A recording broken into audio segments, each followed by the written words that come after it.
Hey there! In case you don't know me, my name is Theresa. I'm a pop singer and songwriter who at the age of 41 is here to inspire you all that our dreams do not expire. I had all these dreams and aspirations of being a big pop star when I was much younger, and unfortunately some personal setbacks got in the way and my self-esteem hit a all-time low, and I just didn't believe in myself at the time. Fast forward years later, I rediscovered my passion and my commitment to my music, and I've been releasing song after song and really just want to share my music and my story with everyone who will listen. I have some questions here that I'm going to answer. I'm very excited to answer them. So let's start with the first one. What is your job role in the music industry and how did you start? Okay. So by day, I am actually the executive music producer, North America, for VMLYR. They're a large, amazing advertising agency worldwide. We have tons of wonderful clients. And I oversee all of the music production across all the clients and the brands that we work on. So different commercials, branded content. I have the awesome job of helping my creatives and my teams figure out their music solutions, whether that's creating music or licensing famous music. I get to have a large role in that, which is really fun. I actually landed in this advertising music space kind of by accident.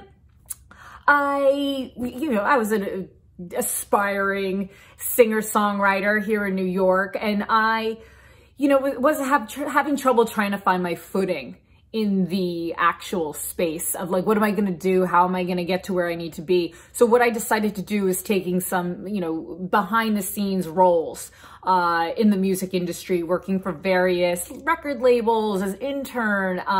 Then I started assisting some artist managers. And then I was in the right place at the right time. And my boss at the time, Joanne Schwartz, she got a call from an ad agency, J. Walter Thompson, and an old friend of hers was working over there and asked her to come along to the agency. And she said, well, I have to bring my assistant. And that's how I got my foot into advertising, literally, because I was, again, working for a woman who just, again, I was in the right place at the right time. So what was kind of interesting is because I was still kind of like struggling as trying to establish my own music career, and when I say struggling, internal struggles as well as external struggles, my music and advertising role was heating up. So I kind of was like doing one of these things where my music was going this way, I felt, and my career was going, kind of upwards. So I kind of took a back seat then. But I firmly believe that everything happens for a reason, and there was a reason for that, because I love what I do every day. I'm so fortunate to be working with such creative minds, and I get to listen to music all day long. I mean, it can't get any better, really. I'm really, really blessed, and that I'm able to do my day job and my side hustle, if you would, which is, kind of also a full-time hustle. I'm very grateful for that. Okay, next question. What is your take on the music industry today? Okay. Might be a controversial answer. I think it's very, very exciting. The music industry at large is super exciting. And somebody in my day role of actually looking for music and finding new music, oh my gosh, so much.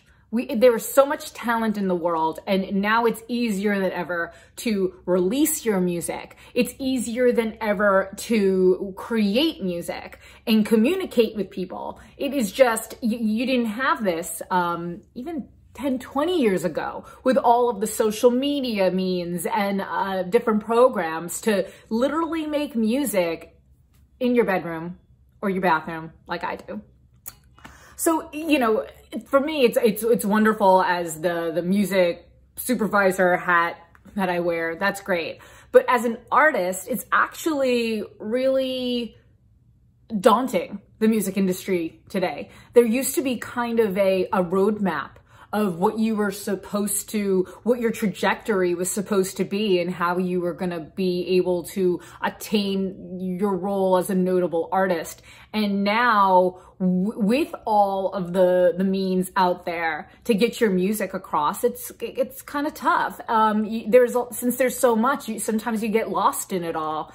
And it's hard. It's hard. It's hard to navigate, you know, and stand out in a lot of the clutter that, you know, to get the attention that, you know, you as an artist or me as an artist deserves. So that's what I feel about that. Okay, next question. How does your career musical insight help you with your artistry, if any? Okay. This, again, kind of, I'm gonna probably steer this a little differently than I think maybe the question is being posed as. But in the beginning, this advertising music career of mine was kind of that was the side hustle, because I was trying to hustle to actually be in this fix myself. I was actually trying to be the artist. I wanted to have my music in advertising. I wanted to be that one going on tour. So I was just kind of doing the advertising role as like a means to an end in order to kind of fuel the music career.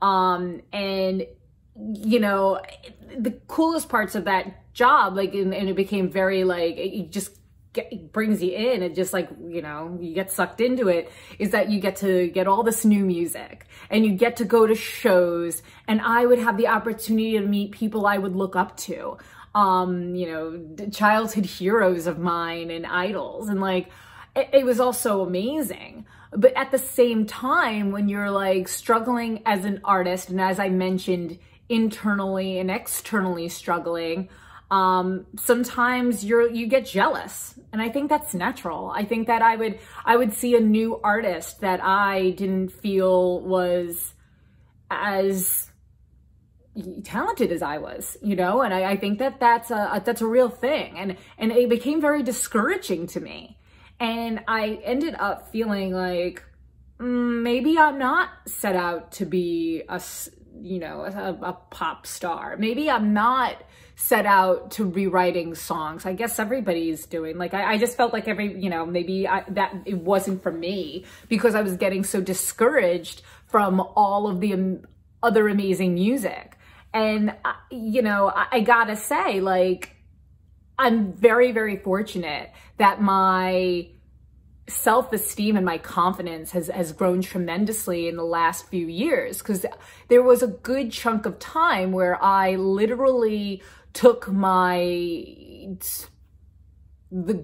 dream that I had, and I literally stuffed it in a closet, and all those songs that I had written and all those dreams that I had, I stuck in a closet, and I was like, I'm just gonna go on this route that just is like laid out in front of me, and it's just, I could see it pretty clearly.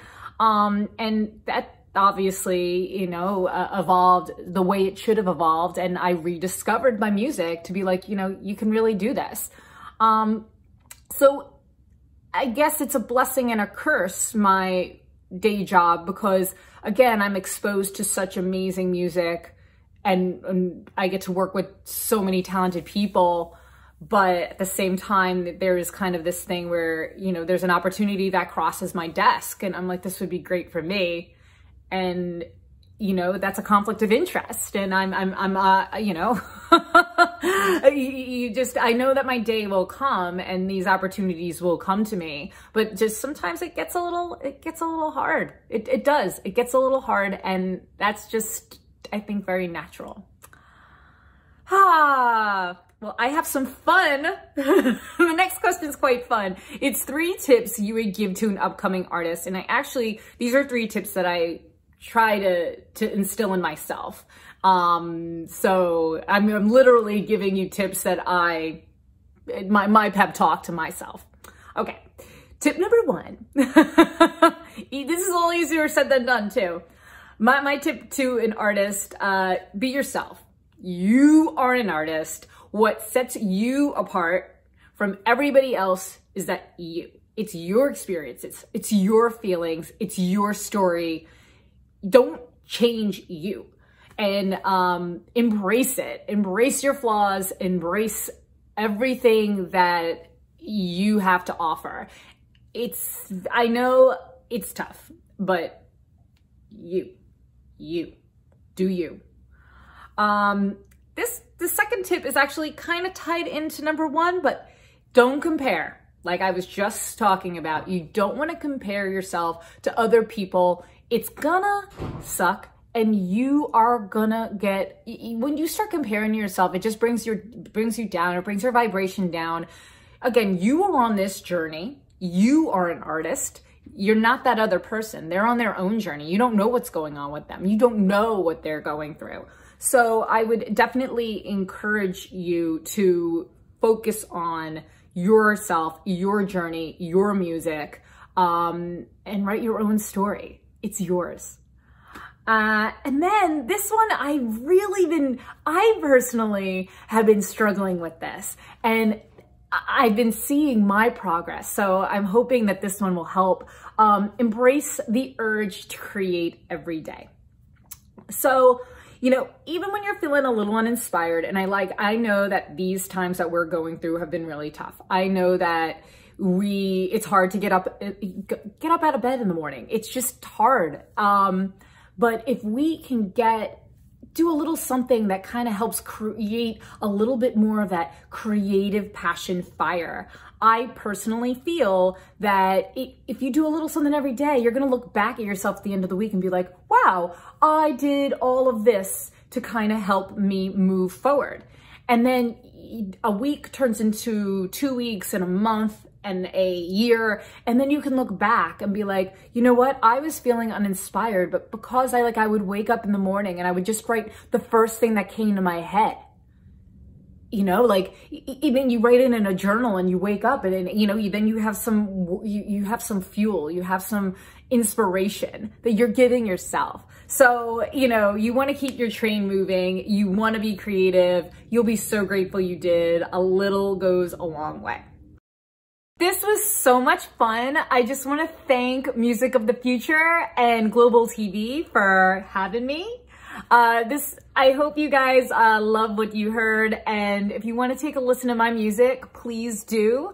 I'm available anywhere you get your music at Theresa, and then please follow me on Instagram or Facebook at Theresa Music Official. Thank you again, everyone. I hope to see you all super duper soon. Bye.